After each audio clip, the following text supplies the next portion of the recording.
बी-ए-टी-वायला आपण पाहतो की 5व्या सेमिस्टरला एस-सी-सी थर्ड वित्तीय समावेशन आणि वित्तीय साक्षरता अशा प्रकारचं टायटल आहे. आणि हे टायटल आपण पाहतो की 50 मार्काला आहे. तुम्ही फर्स्ट इयर, सेकंड इयरला असताना 2 टायटलचा अभ्यास केलेला आहे. रोकड विरहित अर्थव्यवस्था आणि त्यानंतर डेटा कलेक्शन आपण पाहितलेलं आहे. तर हे 2 झाले. आता ते 3 आणि 4 थर्ड इयरला असतात. म्हणजे टोटल 4 एस-सी-सीचे कोर्स तुम्हाला करावे लागतील आणि हे बंधनकारक आहे. त्याशिवाय तुम्हाला यूजीची डिग्री मिळत नाही किंवा ग्रॅज्युएशनची डिग्री मिळत नाही. ते कंपल्सरी आहे. आणि म्हणून सर्व विद्यार्थ्यांनी कुठे ना कुठेतरी याच्यामध्ये कोणत्या ना कोणत्या सब्जेक्टमध्ये प्रवेश घेणं हे गरजेचं आहे. आणि आपण आता प्रवेश अर्ज ऑनलाईन ठेवलेला आहे. त्यामध्ये तुम्ही ऑनलाईन सहभागी अर्ज तसं ॲप्लिकेशन करू शकता आणि आपला सहभाग यामध्ये नोंदवू शकता. आणि हे स्किल च्या अनुषंगाने हा सिलेबस आपण पाहतो की डेव्हलप केलेला आहे. आज आपण पाहतो की बऱ्याच लोकांना ह्या सगळ्या गोष्टी आपल्याकडे नवीन असल्यामुळे माहिती नसतात आणि यातून ज्यांना माहिती आहे त्यातून मोठ्या फार प्रमाणात रोजगार निर्माण होऊ शकतो. अशा प्रकारचं म्हणजे बी-एच्या डिग्री बरोबर मुलांना रोजगार प्राप्त करून देण्याचं ही एक संधी किंवा अशा प्रकारचा कोर्स शासनानं मागील काही वर्षामध्ये सुरू केलेला आहे, की बी-एच्या मुलांना मध्येही कौशल्य निर्माण झालं पाहिजे. त्यांनाही आधुनिक तंत्रज्ञानाशी जोडलं पाहिजे. हा मुख्य उद्देश त्यांच्यामध्ये दृष्टी निर्माण करणे, त्यांच्यामध्ये आधुनिक तंत्रज्ञानाबद्दल आवड निर्माण करणे किंवा ते हाताळण्यासाठीचं कौशल्य त्यांच्यामध्ये प्राप्त होणे. अशा प्रकारच्या वेगवेगळ्या उद्दिष्ट समोर ठेवून अशा प्रकारचे कोर्सेस विद्यापीठ लेव्हलवर विद्यापीठ तयार करतं आणि ते मुलांना देण्याचा प्रयत्न करतं. त्या पाठीमागे हाच उद्देश आहे, की मुलांनी हे सगळं शिकायला पाहिजे. कौशल्य असं डेव्हलप केलं, की आज आपण पाहतो, की या कौशल्याच्या माध्यमातून बऱ्याच लोकांना मोठ्या फार प्रमाणात रोजगार मिळालेला आहे. आता आपण पाहतो, की बँकांनी असं सेवा केंद्र मोठ्या फार प्रमाणात प्रायव्हेट लोकांना दिलेली आहेत, की या सेवा केंद्राच्या माध्यमातून बँकिंग सर्व्हिस ज्या आहेत त्या सर्व सर्व्हिस आता ऑनलाईन झालेल्या आहेत आणि त्याचं इथून सेवा पुरवल्या जात आहेत आणि त्या माध्यमातून आपण पाहतो, की मोठ्या फार प्रमाणात रोजगार निर्माण होतोय. म्हणजे शिक्षण घेत असताना मुलांमध्ये कौशल्य डेव्हलप करणे हा मुख्य उद्देश या एस-सी-सीचा असलेला आपल्याला दिसून येतो. पहिल्यामध्ये आपण रोकड विरहित अर्थव्यवस्था पाहितली, की रोकड विरहित अर्थव्यवस्थेमध्ये आपण सगळे ऑनलाईन वेगवेगळे ॲप्स असतात आणि ऑनलाईन बँकिंगचा ऑनलाईन ट्रान्झॅक्शन कसे करायचे आणि घर बसल्या जसं की आपण पाहतो की एखादं लाईट बिल भरण्यासाठी आपला पूर्ण वेळ जातो, मानसिक त्रास होतो आणि आपण पाहतो की आपली कामाची बूड होते आणि आपलं नुकसान होतं, आर्थिक नुकसान. मग घर बसल्या जर तुम्हाला हे सगळं करायचं असेल, तर तुम्हाला ऑनलाईन व्यवहार आले पाहिजे.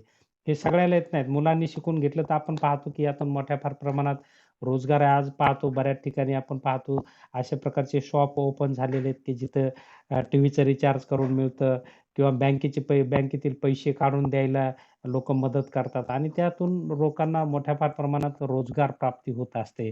म्हणजे आधुनिक तंत्रज्ञानामुळे माणसाची कामे ही सोपी झालेली आहेत. घरबसल्या आता ग्रामीण भागातूनही आपण पाहतो, की आता याला ए-टी-एम अटॅच केलेलं आहे, की आधार कार्डवर सुद्धा आता पैसे काढता यायला लागलेले आहेत, की शासनाने एवढं बँकिंग सुविधा लोकांच्या सोयीसाठी सोप्या करून ठेवलेल्या आहेत. कारण आपण पाहतो, की प्रत्येक माणसासाठी बँक उपलब्ध होणं गरजेचं आहे, परंतु फिजिकली तिथं जाऊ शकत नाही.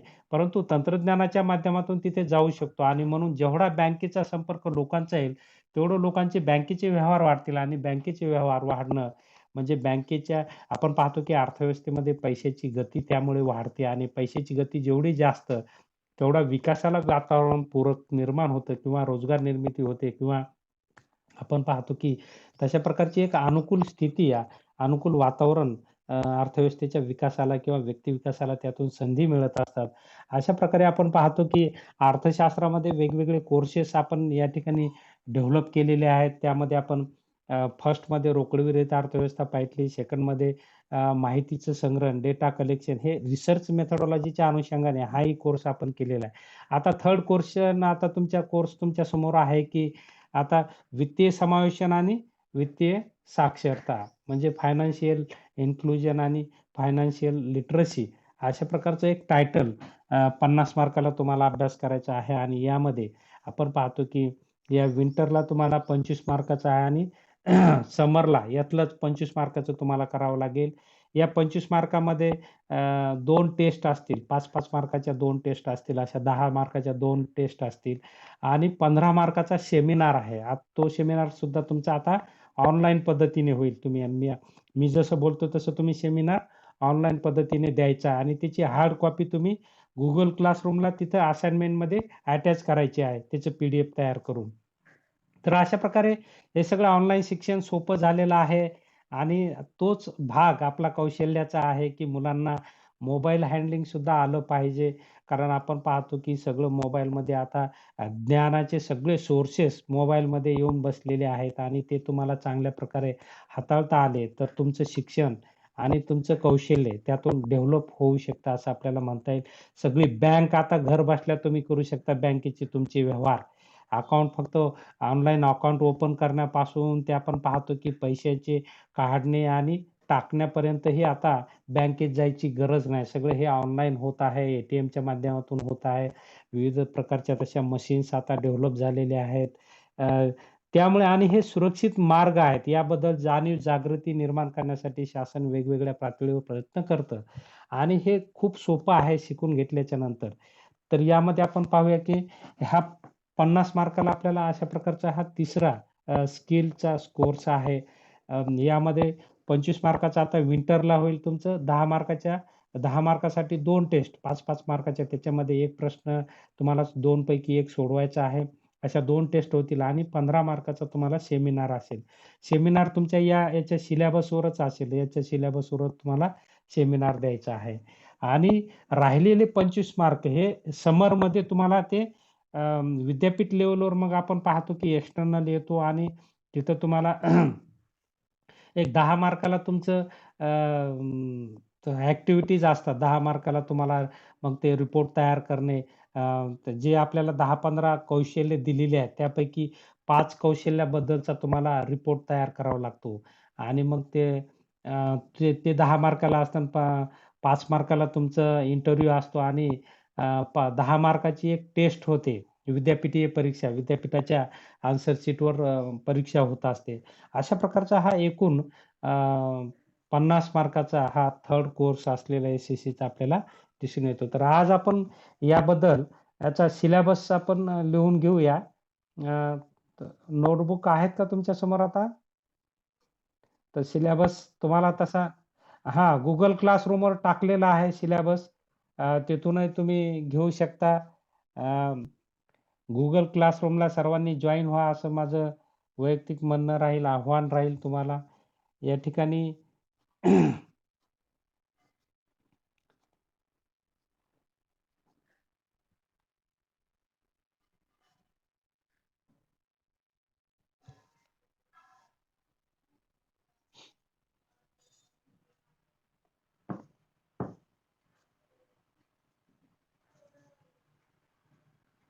सिलेबस ओपन करतो हां मी. या मोबाईलमध्ये कदाचित ते सेव्ह नसेल.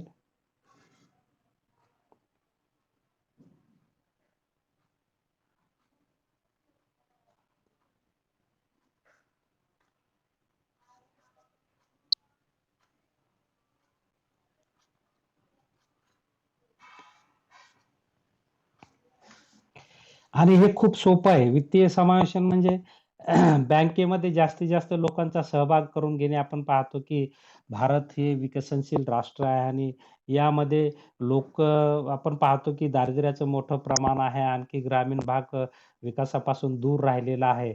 आणि बऱ्याच लोकं मग आपण पाहतो की जे काही थोडीफार त्यांच्याकडे त्यांचं उत्पन्नाच्या स्वरूपात जे पैसा येतो, तो पैसा ते स्वतःजवळच ठेवतात. आणि पैसा स्वतःजवळ ठेवला तर काय होतं, की देशाला भांडवल उपलब्ध होत नाही.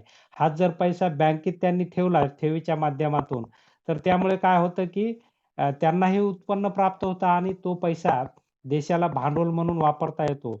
अशा प्रकारे आपण पाहतो, की एक राष्ट्राच्या विकासाला बँकिंग सोर्सेस वापरले तर मदत होत असते आणि त्यातून राष्ट्र उभारणी होत असते आणि म्हणून शासनाने आपण पाहतो की जास्तीत जास्त लोकांनी अशा प्रकारच्या बँकिंग सुविधेमध्ये समावेश होणं गरजेचं आहे आणि त्यासाठी आपण पाहतो की पहिले बँकेत अकाउंट ओपन करायला पैसा लागत होता, परंतु जे गरीब लोक आहेत त्यांच्यासाठी आता जनधन योजनेच्या माध्यमातून आपण पाहतो की शासनाने झिरो बजेटमध्ये अकाउंट ओपनिंग अशा प्रकारचा प्रोग्राम आणलेला आहे आणि त्यातून आपण पाहतो की बरेच लोक आता बँकेचं अकाउंट ओपन करत आहेत आणि ते बँकेचे लाभ घेत आहेत. आपण पाहतो की सगळ्या योजना आता ह्या सगळ्या अकाउंटशी जोडलेल्या आहेत आणि त्यामुळे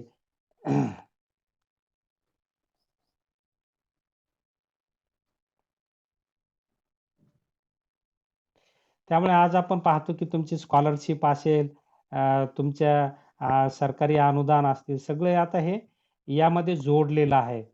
आणि म्हणून आज जर आपण पाहिलं तर 42 कोटी लोकांनी जनधन योजनेच्या माध्यमातून आपले अकाउंट ओपन केलेले आहेत आणि ही संख्या खूप मोठी आहे आणि त्यामुळेच आपण पाहतो की आता सर्वांसाठी बँक उपलब्ध होत आहे. ह्यात चमत्कार सगळा आपण पाहतो की तंत्रज्ञानाचा आहे आणि तंत्रज्ञानामुळेच हे सगळं शक्य झालेलं. नाहीतर आपण पाहतो की एवढा मोठा भारत देश आणि सर्वांपर्यंत बँका पोहोचू शकत नव्हत्या आणि आज आपण पाहतो की या तंत्रज्ञानाच्या माध्यमातून बँकिंग विस्तार लोकांपर्यंत मोठ्या फार प्रमाणात झालेला आपल्याला दिसून येतो आणि त्याचे लाभ आज आपण पाहतो की लोकांचा पैसा सुरक्षित या ठिकाणी राहत आहे आणि लोक बिनधास्त राहत आहेत. पहिलं आपण पाहतो की लोक पैसे घरीच ठेवत होते, त्यामुळे चोऱ्या वाढायच्या आणि कमवलेली मायापुंजी चोर असे नेऊन लुटून न्यायचे.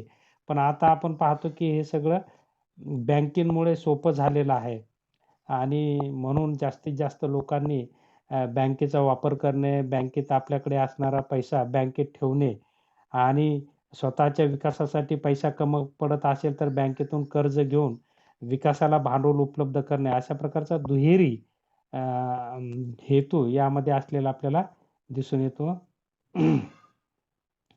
आणि म्हणून ह्या सगळ्या गोष्टी होणं गरजेचं आहे.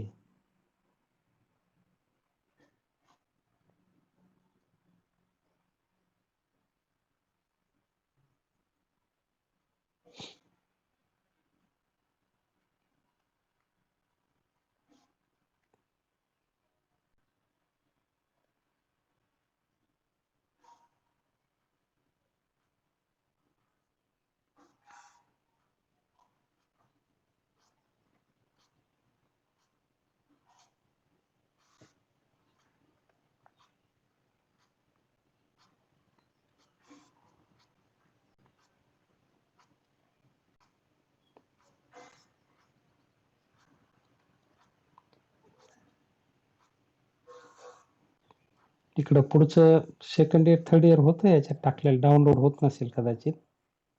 डाउनलोड व्हायला वेळ लागत असेल.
दिसायला काय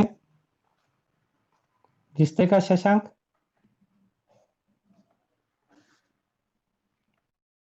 हा, या B A third year semester 5व skill enhancement course financial inclusion and financial literacy SCC third, बरोबर आहे. टोटल 2 क्रेडिटचा हा कोर्स आहे आणि 50 मार्कासाठी हा कोर्स आहे. आलं का लक्षात? तर याचा सिलेबस, जे कोर्सचे ऑब्जेक्टिव्ह आहेत, कोर्सची युटिलिटी दिलेली आहे आणि हा कोर्सचा सिलेबस आहे. 3 चॅप्टरमध्ये सिलेबस आहे आणि सोपा आहे. हे पहिलं युनिट आहे फायनान्शियल इन्क्लुजन म्हणजे वित्तीय समावेशन. वित्तीय समावेशन म्हणजे काय, त्याची व्याख्या, त्याचं महत्त्व, त्याचे गुण दोष, त्याचबरोबर भारतातील वित्तीय समावेशांची जी सद्यस्थिती आहे, प्रगती, हे सगळं आपल्याला या ठिकाणी अभ्यासायचं आहे. याच्यामध्ये थेरॉटिकल हा सगळा पार्ट आहे आणि तुम्हाला हा सगळा डेटा मी दिलेला आहे. तुमच्या Google क्लासरूमवर हे सगळं आपण टाकलेलं आहे, की वित्तीय समावेशन म्हणजे काय, त्याची व्याख्या, त्याचं महत्त्व, त्याचे गुणदोष आणि भारतातील वित्तीय समावेशांबद्दलची जी प्रगती आहे, आतापर्यंत किती लोकांनी बँकेत अकाउंट काढले वगैरे वगैरे, ही सगळा डेटा त्यामध्ये अवेलेबल आहे. आपल्याला जेव्हा हे थिअरी पाहायचं आहे तेव्हा आपण पाहूया. त्यानंतर दुसरा मुद्दा याच पहिल्या प्रकरणामध्ये, की जनधन योजना हे वित्तीय समावेशनाची योजना आहे. 2014ला मोदी गव्हर्नमेंटने या ठिकाणी भारतामध्ये आणलेली आहे, की देशातील जे गरीब जनता होती, जी बँकेपासून दूर होती आणि बँकेचे व्यवहार त्यांना माहिती नव्हते किंवा बँकेचे व्यवहार करायला पैसे लागायचे आणि म्हणून विना विना पैशाचं म्हणजे झिरो बजेटमध्ये अकाउंट ओपनिंग करण्याचं ही योजना आहे आणि त्या योजनेचा एवढा लाभ लोकांनी घेतला. आपण पाहतो की ती 40-42 कोटी आज लोकसंख्या अकाउंट होल्डर आहेत आणि हे सगळे आता सरकारी योजनेचा लाभ या जनधन योजनेच्या माध्यमातून होत आहे. सरकारचे सगळे जे अनुदान आहेत ते सगळे आता आपण पाहतो की जनधन योजनेच्या या खात्याला जोडलेले असल्यामुळे प्रत्यक्ष सरकारच्या ज्या कल्याणकारी योजना आहेत त्या राबवण्यामध्ये जनधन योजनेची खूप मोठी भूमिका आहे आणि लोकांचाही विकास त्या माध्यमातून होत आहे. या माध्यमातून सरकारचे अनुदान तर भेटतातच, पण या माध्यमातून लोकांचं गव्हर्नमेंटनं आपण पाहतो की इन्शुरन्स काढलेला आहे, पेन्शन स्कीम जोडलेली आहे. त्याचबरोबर या खात्यात लोक सेव्हिंगही करू शकतात आणि या खात्याच्या माध्यमातून कर्जही उचलू शकतात. बँकिंगचे सगळे व्यवहार करू शकतात. अशा प्रकारे म्हणजे लोकांचा बँकिंगमध्ये समावेश करणे, बँकिंग क्षेत्रामध्ये समावेश करणे, अशा प्रकारचा मुख्य उद्देश आहे. आपण पाहतो की विकसित राष्ट्रांमध्ये 100% लोकं बँकांचा वापर करतात. पण भारतासारख्या म्हणजे विकसनशील राष्ट्रामध्ये किंवा अल्पविकसित राष्ट्रांमध्ये जवळपास 50% लोकं बँकेच्या बाहेरच असतात. बँक ही त्यांना माहिती नसते. त्यांच्याकडे इन्कम सोर्सच कमी असल्यामुळे बँकेत जायचं त्यांचं काही संबंधच येत नाही आणि म्हणून आपण पाहतो की एक काळ असा होता की शासन ह्या लोकांपर्यंत पोहोचू शकत नव्हतं. अ, अ, अनुदानाच्या वेगवेगळ्या पद्धती होत्या. अनुदान आपण पाहतो की पहिलं बाय हँड दिलं जायचं, परंतु आता सगळं हे ऑनलाईन झालेलं आहे आणि शासनानं मग हे ऑनलाईन पद्धती, तंत्रज्ञानाचा वापर करून सरकारी योजनांचा लाभ प्रत्यक्ष लाभार्थ्यांना व्हावा याच मुख्य उद्देशाने मग त्यांचं वित्तीय समायोजन करून घेणे आणि त्या माध्यमातून लोकांना लाभ देणे, अशा प्रकारचा दुहेरी प्रोग्राम या जनधन योजनेच्या माध्यमातून केलेला आपल्याला दिसून येतो आणि त्यामुळे आपण पाहतो की मोठ्या प्रमाणात आज जवळपास 40-42 कोटी लोकांनी जनधन योजनेच्या माध्यमातून अ, खातं ओपन केलेलं आहे बँकेमध्ये आणि हे झिरो बजेटमध्ये आहे. यांच्यावर कुठलीही बँक यांचं कुठलं या माध्यमातून खातं जर असेल तर बँक कुठलं कमिशन घेत नाही, कुठले फाईन लावत नाहीत वगैरे, वगैरे. त्याच्यामध्ये डिपॉझिट जर कमी झालं तर त्यालाही कुठे फाईन लागत नाही. म्हणजे सवलतीत योजना ही शासनाने आणलेली आणि 40 कोटी आपण पाहतो की लोकांनी मग त्यामध्ये पुरुष असतील, महिला असतील, यांनी सहभाग नोंदवलेला आहे आणि त्याचा फायदा आपण पाहतो की आज सामान्य जनतेला, गरीब लोकांना, जे दारिद्र्यरेषेखालील आहेत त्या लोकांचं राहणीमान उंचावण्यासाठी या योजनेचा खूप मोठा लाभ झालेला आपल्याला दिसून येतो. त्याचबरोबर या योजनेला 2 योजना विम्याच्या या ठिकाणी जोडलेल्या आहेत. आपण पाहतो की खाजगी क्षेत्राचा विमा घेणं किंवा LICचा विमा घेणं खूप महाग आहे. परंतु शासनाने आपण पाहतो की 2014ला मोदी गव्हर्नमेंटने ही एक स्कीम आणलेली आहे की अ, फक्त आपण पाहतो की 2 लाखाचा विमा ₹14 आहे, ₹12 म्हणजे पर मंथ ₹1 त्याला ई-एम-आय आहे आणि एक विमा आपण पाहतो की ₹320 आहे. म्हणजे म्हणजे 320 आणि ते ₹12 असे ₹332 जर आपण दरवर्षी हे ऑनलाईन आपण पाहतो की अकाउंट ऑटो डेबिट पद्धतीने हे बँकेतून पैसा जातो आणि 4 लाखाचं विमा संरक्षण या 2 योजनेच्या माध्यमातून शासनाने दिलेलं आहे. त्यामधील पहिली योजना आहे प्रधानमंत्री सुरक्षा बिमा योजना आणि दुसरी आहे प्रधानमंत्री जीवन बिमा योजना. म्हणजे ₹332 मध्ये 4 लाखाचा इन्शुरन्स. तुम्ही जर इकडे LICमध्ये इन्शुरन्स काढला आणि इकडे जर प्रायव्हेट कंपनीचा काढला, तर 4 लाखाचा इन्शुरन्स काढण्यासाठी तुम्हाला दरवर्षी 25,000 ते 30,000 हप्ता भरावा लागतो त्याचा. म्हणजे ₹30,000 चा हप्ता शासनाने केवळ ₹300 ही योजना, ₹332 ही योजना तुम्हाला उपलब्ध गरीब लोकांचा इन्शुरन्स काढलेला आहे.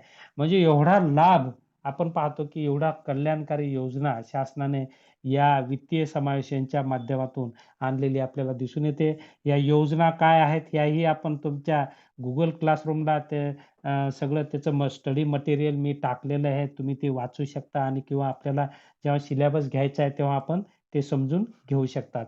तर ह्या 2 योजना आणि जनधन योजना ही मुख्य योजना वित्तीय समावेशांच्या योजना असलेल्या आपल्याला लक्षात येईल, की या माध्यमातून आता कोणत्याही व्यक्तीनं जर सरकारी बँकेमध्ये खातं ओपन केलं, तर ह्या 2 योजनांचा लाभ कोणालाही घेता येतो. मग तो दारिद्र्यरेषेखालील असेल किंवा नसेल. तो अकाउंट होल्डर पाहिजे फक्त. बँकेमध्ये त्यानं खातं ओपन केलं सरकारी बँकेमध्ये. आता तुमचंही खातं असेल, तर तुम्हाला ₹320 मध्ये या 2 योजनांचा लाभ अ, प म्हणजे 4 लाखाचा इन्शुरन्स काढता येतो. तुमच्या वडिलांचा असेल, तुमच्या आईच्या नावानं पर होल्डर म्हणतो आपण, पर अकाउंट होल्डर ज्यामध्ये तुमच्या आईच्या नावानं अकाउंट असेल, भावाच्या नावानं असेल, तुमच्या नावानं असेल, तर प्रत्येकाला 4-4 लाखाचा इन्शुरन्स केवळ ₹332 मध्ये पर इयरच्या हप्त्यामध्ये काढता येतो. तर ही खूप चांगली योजना आहे. याचे लाभ तुम्ही घेतले पाहिजे. तुमच्या घरच्यांना सांगितले पाहिजे, मित्रांना सांगितले पाहिजे आणि पाहुण्यांना सांगितले पाहिजे. या बाबतीतला प्रचार आणि प्रसार तुम्ही केला पाहिजे आणि ही त्यामुळे आपण पाहतो की एक सुरक्षा म्हणजे आपण पाहतो की कुटुंबातला कर्ता व्यक्ती गेला तर त्यांच्या नावे इन्शुरन्स नसेल तर आपण पाहतो कुटुंब रस्त्यावर येतो आणि कुटुंब जर रस्त्यावर आलं तर फार वाईट अवस्था होते आणि हा एक आधार या ठिकाणी आपण असलेला पाहतो की अशा प्रकारे ॲक्सिडेंटली किंवा नॅचरल डेथ जर झाली तर अशा प्रकारे नुकसान भरपाई सेव्हिंग अकाउंटवर असलेली आपल्याला दिसून येते की अशा प्रकारचं एक मोठं कार्य, कल्याणकारी कार्य केंद्र सरकारने, मोदी गव्हर्नमेंटने केलेलं आपल्याला दिसून येतं, की या 3 योजना खूप महत्त्वाच्या आहेत. जनधन योजना, प्रधानमंत्री सुरक्षा बिमा योजना आणि प्रधानमंत्री जीवन ज्योती योजना. या योजना आपल्याला आपण पाहतो, की वित्तीय समावेशन आणि वित्तीय सुरक्षा देणारे असं दुहेरी अशा प्रकारचं हे साधन असलेलं आपल्याला दिसून येतं, की पहिल्या चॅप्टरमध्ये एवढ्या गोष्टी आपल्याला या ठिकाणी पाहायच्या आहेत.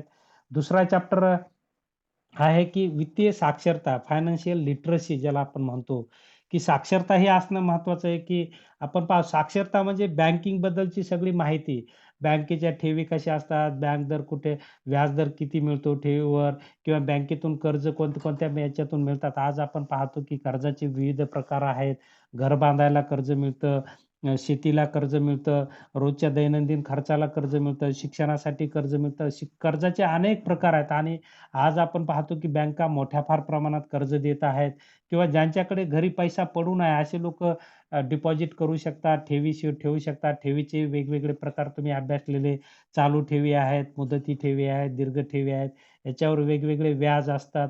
व्याजाच्या दराच्या माध्यमातून लोकांना उत्पन्नही प्राप्त होत असतं आणि यामुळे काय होतं की आपण पाहतो की लोकांच्या उत्पन्नात वाढ होत असते आणि उत्पन्नात वाढ म्हणजे लोकांच्या राहणीमानात वाढ असं पहा आणि म्हणून घरी पैसा ठेवण्याऐवजी जर बँकेत पैसा ठेवला किंवा बँकिंग सुविधाचा लाभ घेणे म्हणजे वित्तीय साक्षरता असं आपण पाहतो, की आज आपण पाहतो, की शेअर्स मार्केट असेल, या माध्यमातून लोकांना खूप मोठ्या प्रमाणात फायदे होत आहेत आणि अशा प्रकारच्या या विविध योजनांमध्ये समावेश कसा घ्यायचा, सहभागी कसं व्हायचं आणि याबद्दलचं जे ज्ञान असतं ते वित्तीय साक्षरतेमध्ये येतं आणि त्या अनुषंगाने आपल्याला मग वित्तीय साक्षरता म्हणजे काय, त्याचा अर्थ, त्याची व्याख्या, त्याचं महत्त्व, त्याचे गुणदोष, वित्तीय साक्षरतेचे गुणदोष या ठिकाणी पाहायचं आहे आणि त्याचे मग वित्तीय साक्षरतेमधील धोके काय आहेत, त्याचे फायदे काय आहेत आणि त्याचे असे घटक कोणते-कोणते आहेत, ह्या सगळ्या घटकांचा या अनुषंगाने आपल्याला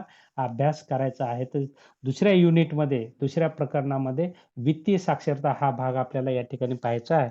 आणि तिसरं प्रकरण आहे बचत आणि गुंतवणूक, सेव्हिंग अँड इन्व्हेस्टमेंट, की या बँकेमध्ये किंवा वित्तीय साक्षरतेच्या माध्यमातून ज्या वित्तीय संस्था असतील किंवा वेगवेगळ्या प्रकारच्या संस्था असतील, तशा प्रकारच्या सेवा देणाऱ्या याच्यामध्ये बचत कशी केली जाते, गुंतवणूक कशी केली जाते, त्याचे काय सोर्सेस आहेत, त्याचे कुठले मार्ग आहेत, कुठले प्रकार आहेत, या सगळ्या गोष्टीचा यामध्ये आपल्याला अभ्यास करायचा आहे. यामध्ये 3rd युनिटमध्ये बचत आणि गुंतवणूक हे टायटल आहे आणि त्यामध्ये पहिला टॉपिक आहे बचतीचा, सेव्हिंगचा. त्यामध्ये मग बचत कशाला म्हणायचं, त्याचा अर्थ आहे, बचतीची व्याख्या आहे, बचतीचं महत्त्व आहे आणि सोर्सेस आहेत. कोणते सोर्सेस बचतीमध्ये आहेत आणि भारतीय अर्थव्यवस्थेमध्ये बचतीचं काय भूमिका आहे, ते आपण इंडियन इकॉनॉमीमध्ये सुरुवातीलाच पाहिलेली, की बचतीच्या माध्यमातून देशाच्या अर्थव्यवस्थेला मोठ्या फार प्रमाणात भांडवल निर्माण होतं. आपण पाहतो की बचतीतूनच भांडवल निर्माण होतं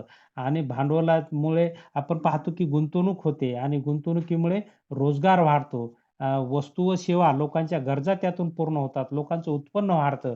एवढा महत्त्वाचा रोल बचतीचा असलेला आपल्याला दिसून येतो आणि मग बचत तेव्हाच होईल जेव्हा लोकांना बँकिंग सवयी किंवा बँकेबद्दलची माहिती, त्यातून साक्षरता त्यांची होईल.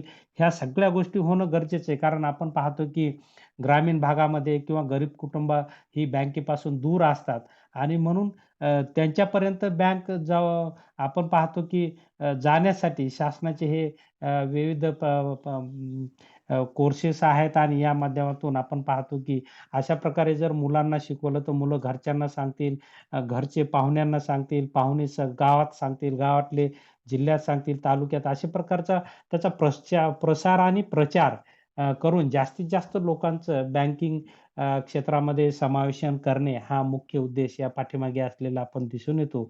त्याचबरोबर दुसरा यामध्ये टॉपिक आहे, की गुंतवणुकीचा आहे, की गुंतवणुकीच्या वेगवेगळ्या स्कीम बँकेमध्ये असतात, वित्तीय संस्थांमध्ये असतात. त्यातून लोकांना लाभ होतो, व्याजदर मिळतो किंवा नफा मिळतो. आज आपण पाहतो, की एखाद्या कंपनीचा आपण शेअर्स घेतला आणि त्या कंपनीला नफा मिळाला, तर त्या शेअर्स धारकाला त्याचा वाटा मिळतो आणि त्यातूनही लोक आज आपण पाहतो, की 15 ते 20% शेअर्सधारकांना दरवर्षी प्रॉफिट झालेला आपण पाहतो. पण हे बऱ्याच लोकांना माहिती नसतं आणि म्हणून बरेच लोकांचा पैसा तिकडे येत नाही आणि पैसा तसाच पडून राहतो. पैसा हा व्यवहारात आला पाहिजे. जेवढा व्यवहारात पैसा येईल तेवढा विकासाला पूरक वातावरण निर्माण होतं आणि म्हणून लोकांना ह्या योजना कळाल्या पाहिजे, की कशामध्ये गुंतवणूक केली पाहिजे, कुठे रिटर्न्स जास्त आहेत, लाभांश जास्त मिळतात, नफा जास्त मिळतो. हे सगळं माहिती जर झालं, तर आपण पाहतो, की मग लोकं त्याच्यामध्ये सहभाग घेतील आणि सहभाग घेतल्यामुळे लोकांना त्याचे फायदे होतील, लोकांच्या उत्पन्नात वाढ होईल आणि मग या अनुषंगाने गुंतवणूक कशाला म्हणायचं आहे, त्याचा अर्थ, त्याची व्याख्या, त्याचं महत्त्व, गुंतवणुकीचे प्रकार आणि देशाच्या अर्थव्यवस्थेमध्ये गुंतवणुकीची काय भूमिका आहे, role of investment in Indian economy हा टॉपिक यामध्ये आपल्याला पाहायचा आहे. तर हे तिसरं युनिट असलेलं आपल्याला दिसून येतं, की आणि त्यानंतरचं दुसरा पार्ट यामध्ये सिलेबसमध्ये आहे, की ज्या ॲक्टिव्हिटी आहेत स्किल डेव्हलपमेंटच्या अनुषंगाने, ह्या ॲक्टिव्हिटीज यामध्ये आपल्याला दिलेल्या आहेत. टोटल या ठिकाणी आपल्याला 8 ते 10 ॲक्टिव्हिटीज दिलेल्या आहेत. यापैकी आपल्याला किमान 5 ॲक्टिव्हिटी ह्या प्रॅक्टिकलला विचारल्या जातात आणि ह्या सगळ्या ॲक्टिव्हिटी आपल्यामध्ये डेव्हलप होणं म्हणजेच आपल्यामध्ये स्किल डेव्हलप करणं आहे आणि त्याद्वारे बऱ्याच प्रमाणात तुम्ही शिक्षण घेतानाही रोजगार प्राप्ती करू शकता. आज आपण पाहतो की बऱ्याच लोकांना मोबाईल हँडलिंग जमत नाही, ऑनलाईन बँकिंग जमत नाही आणि हे तुम्ही जर शिकून घेतलं, याचे स्किल जर तुम्ही ॲक्टिव्हिटीज जर ह्या व्यवस्थित शिकून घेतल्या, तर तुम्हाला हे सगळं आपण पाहतो की त्याद्वारे तुम्हाला इन्कम सोर्सेस या ठिकाणी वाढवू शकतो. म्हणजे घरबसल्या तुम्ही इन्कम करू शकता. आता तुम्ही पहा, आता आपण सिलेबस काढला, ऑनलाईन काढला, काढला की नाही बऱ्याच लोकांना हे काढता येत नाही. तर हे एक स्किल आहे. म्हणजे मला म्हणजे सिलेबस लिहायचं काम पडलं नाही. सरळ मी Google ॲप ओपन केलं, क्लास सुरू केला आणि डायरेक्ट एस-आर-टी युनिव्हर्सिटीच्या वेबसाईटवर जाऊन आज तुम्हाला मी सिलेबस ऑनलाईन दाखवत आहे आणि ते शिकवत देखील आहे. एवढं सोपं तंत्रज्ञानामुळे शिक्षण आणि कौशल्य सोपं झालेलं आहे. फक्त गरज आहे तिथपर्यंत ते शिकून घेण्याची आणि एकदा शिकलं, की माणूस त्यामध्ये एक्सपर्ट होतं आणि आपण पाहतो, की या अनुषंगाने या तिसऱ्या स्किलच्या अनुषंगाने काही ॲक्टिव्हिटीज तुम्हाला करायच्या आहे. याला आपण प्रॅक्टिकल असं म्हणतो. प्रॅक्टिकली हे तुमच्याकडून आपल्याला करून घ्यायचं आहे, की तुम्हाला ते वित्तीय समावेशांच्या बाबतीत जे काही सोर्सेस आहेत, ते सोर्सेस तुम्हाला प्रॅक्टिकली हँडल करता आले पाहिजे. त्यामध्ये पहिलं आहे, की prepare a chart showing sources of saving and types investment. म्हणजे इन्व्हेस्टमेंटचे जे प्रकार आहेत किंवा स्रोत आहेत, याबद्दलचा एक चार्ट तुम्हाला तयार करायचा आहे. म्हणजे ऑनलाईन आणि ऑफलाईन कशा प्रकारचं इन्व्हेस्टमेंट करू शकता, त्याचे काय प्रकार आहेत, गुंतवणुकीचे प्रकार, त्याचे कुठले मार्ग आहेत, कोणत्या मार्गातून आपण गुंतवणूक करू शकतो, अशा प्रकारचा एक चार्ट करायचा आहे आणि ऑनलाईन त्याची माहिती तुम्हाला घ्यायची आहे. दुसरा या ठिकाणी ॲक्टिव्हिटी आहे, की तुम्हाला अ, वित्तीय समावेशांच्या काय स्टेप आहेत, वित्तीय समावेशन, वित्तीय साक्षरता याच्या कुठल्या स्टेप आहेत, कुठले मार्ग आहेत, सोर्सेस आहेत, त्याचाही चार्ट तुम्हाला करायचा आहे. तिसरं ॲक्टिव्हिटी दिलेली आहे, की राइट अ मिनिमम टू या ठिकाणी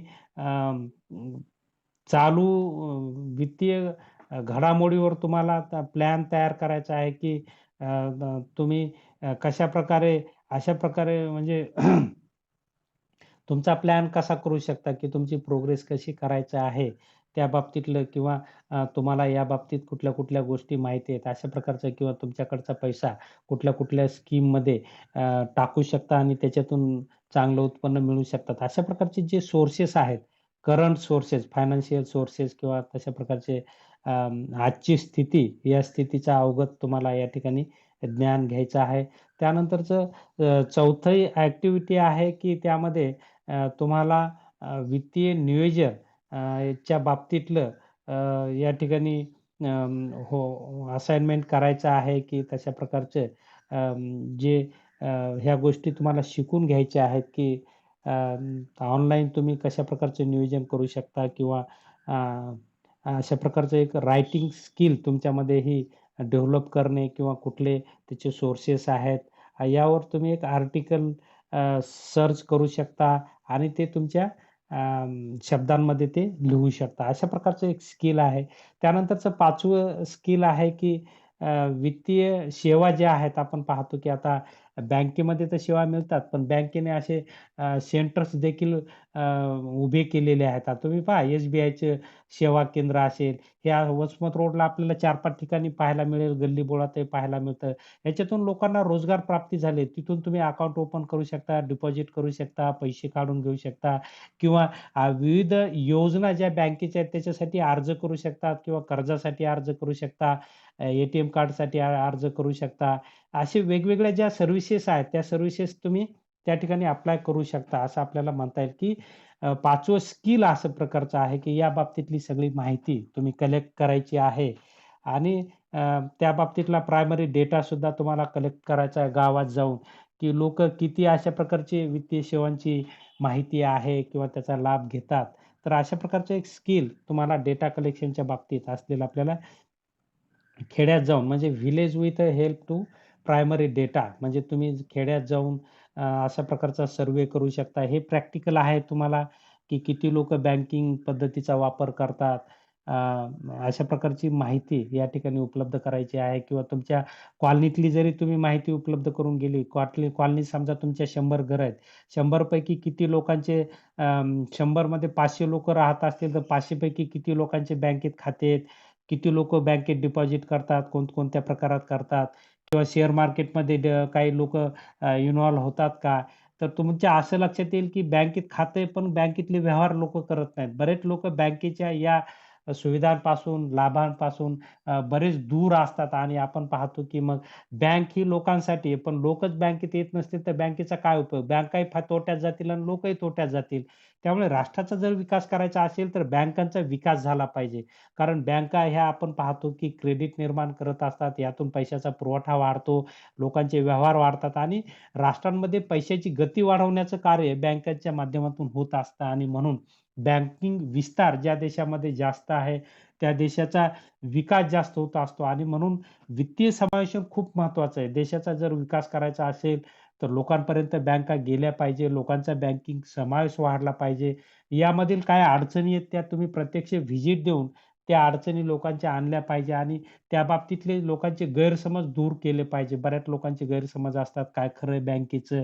बँकेत बरेच लोकं पैसा असूनही अकाउंट ओपन करत नाही. कारण त्यांच्या मनामध्ये भीती असते किंवा कुठून तरी अफवा ऐकलेली असते, की एक्स बँक ही बंद पडली, लोकांचे पैसे बुडाले वगैरे, वगैरे. मग लोकांमध्ये भीती निर्माण होते आणि लोक बँकेकडे वळतच नाहीत आणि त्यामुळे आपण पाहतो, की विकसनशील राष्ट्रांमध्ये पैसा उपलब्ध होत नाही, भांडवल उपलब्ध होत नाही. भांडवल जर उपलब्ध करायचं असेल, तर बचत वाढली पाहिजे आणि बचत ही लोकांकडून वाढते. बचतीचा एक मार्ग आहे. लोकांकडून बचतीचे सोर्सेस मोठ्या फार प्रमाणात असतात आणि म्हणून राष्ट्राचा विकास करायचा असेल, तर अशा प्रकारे बँकिंगबद्दलचे गैरसमज दूर केले पाहिजे. बँकिंग सेवा लोकांना सांगितल्या पाहिजे किंवा तिथपर्यंत त्याचा प्रचार आणि प्रसार केला पाहिजे. हे तुमचं स्किल यामध्ये डेव्हलप होतं आणि त्यातून आता आपण पाहतो, की तुम्ही पहा बँकेत गेलं, की बँकेतले लोक आपल्याला काही सांगण्यापेक्षा तिथं एक सेवा केंद्र असतं. तिथून ते आपल्याला सगळी मदत होते आणि बँक आपल्याला नंतर वाटतं, की अरे बँक खूप सोपं आहे. मग बँकेची हॅबिट लागली पाहिजे. जेवढे तुम्ही ऑनलाईन बँकेचे व्यवहार करताल, तेवढं तुमच्यामध्ये तुम्हाला त्या सुविधा सोयीस्कर राहतील. तुमचं इन्कम, वेळेची बचत आणि एक सुरक्षितता त्यामुळे प्राप्त होईल. आपण पाहतो की आता मोबाईलच्या माध्यमातून मोबाईल बँकिंग आलेलं आहे, इंटरनेट बँकिंग आलेलं आहे, ऑनलाईन पर्चेसिंग आलेली आहे, की हे सगळं आता ऑनलाईन करू शकतो. तुम्ही पहा तुम्हाला चप्पल जरी घ्यायची तर ऑनलाईन घेऊ शकता. एखादं जेवण जरी मागवायचं तर ऑनलाईन तुम्ही मागवू शकता. एवढं आता ऑनलाईन सगळं उपलब्ध झालेलं आहे आणि ऑनलाईनच पे तुम्ही करू शकता. तर ह्या सगळ्या सुविधा वित्तीय समावेशन आणि वित्तीय साक्षरतेचा पार्ट बनतात. असं आपल्याला म्हणता येईल, की या बाबतीतला तुम्ही डेटा कलेक्शन किंवा माहितीचं संग्रहण तुम्ही करू शकता, सर्व्हे करू शकता. हे प्रॅक्टिकल वर्क आहे किंवा हे एक ॲक्टिव्हिटी यामध्ये दिलेली आहे, की मुलांनी अगोदर बँकेबद्दलच्या वेगवेगळ्या योजना माहिती करून घेणे आणि या योजनांचा प्रचार आणि प्रसार ग्रामीण भागात करणे, तशा प्रकारचा डेटा कलेक्ट करणे, हा एक उद्देश या पाठीमागे असलेला दिसून येतो. त्यानंतर 6वं ॲक्टिव्हिटी या ठिकाणी दिलेली आहे, की तुम्ही जनधन योजनेची या ठिकाणी माहिती गोळा करायची आहे किंवा तशा प्रकारचा सर्व्हे तुम्हाला घ्यायचा आहे किंवा एक शॉर्ट आन्सर तयार करायचा आहे किंवा बँका आणि कस्टमरचा त्यामधील काय संबंध आहे किंवा लोकांना काय अडचणी येतात का? किंवा ज्या लोकांनी जनधन योजनेमध्ये खातं काढले त्यांना काही लाभ झालेले आहेत का? तर ह्या सगळ्या गोष्टी यामध्ये अभ्यास करायच्या आहेत. ही एक ॲक्टिव्हिटी असलेली आपल्याला दिसून येते जनधन योजनेच्या बाबतीतली.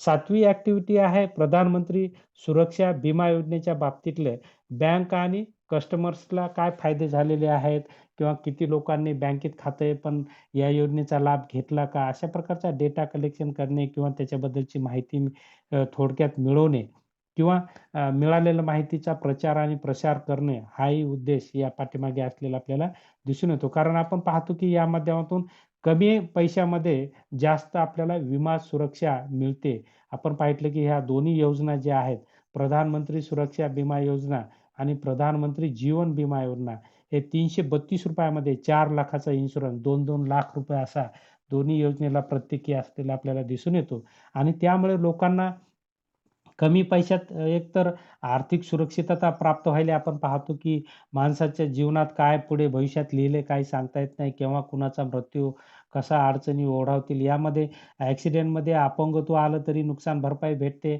आणि मृत्यू जरी झाला तरी नुकसान भरपाई भेटत असते आणि म्हणून एक सुरक्षा कवच अशा प्रकारचं शासनानं एक कमी पैशामध्ये या ठिकाणी सर्वच लोकांना जे बँकेचे खातेधारक आहेत, त्या सर्व बँकेच्या खातेधारकांना सेव्हिंग अकाउंटला हा इन्शुरन्स अटॅच केलेला आहे, की प्रत्येकजण मग ते विद्यार्थी असतील, पालक असतील, सर्व प्रत्येकजण अशा प्रकारचा इन्शुरन्स काढून स्वतःला सुरक्षित करू शकतो. अशा प्रकारची एक कल्याणकारी योजना मोदी गव्हर्नमेंटनं आणलेली आपल्याला दिसून येते आणि याचा परिणाम असा झाला, की आज खूप लोकांनी इन्शुरन्स काढलेले आहेत, बँकेत खाते काढलेले आहेत आणि जनधन योजनेची खात्याची संख्या आपण पाहतो 40-42 कोटींपर्यंत पोहोचलेली आहे.